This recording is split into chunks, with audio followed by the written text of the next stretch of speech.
That possible plot involved Valentine's Day this Thursday, which is exactly 1 year since the massacre in Parkland. And tonight, the year-long crusade for change is not slowing down.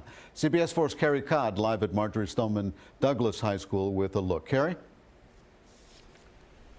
Elliot, this memorial love garden behind me here outside the school is a memory to the 17 people who died here last year. It's a place to reflect on what happened last year, remember the victims. Across the area, there are a number of events scheduled for Thursday. Meanwhile, the fight does go on to make lasting change following this tragedy. At Pine Trails Park in Parkland, preparations are underway for tributes to the 17 victims who died last February 14th at Marjory Stoneman Douglas High School.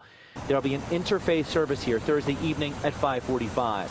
Schools across Broward will have a moment of silence at 10:17 a.m. on Thursday, and students at Stoneman Douglas High School will be encouraged to participate in service projects that day. While the memorials move forward, we are here today because it's time to turn our grief into action. So are efforts to change or strengthen laws after the shooting.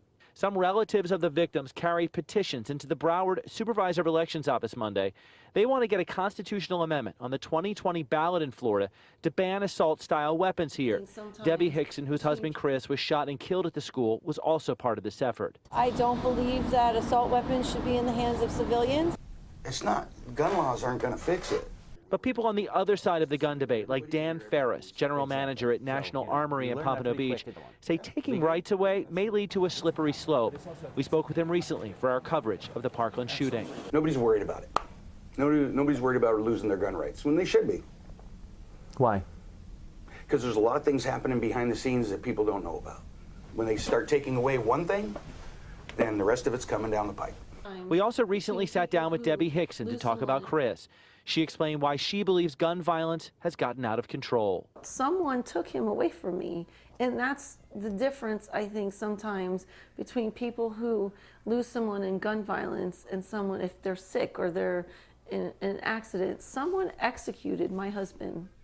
They executed him. It wasn't an accident. It wasn't a drive-by. It wasn't a mistaken identity.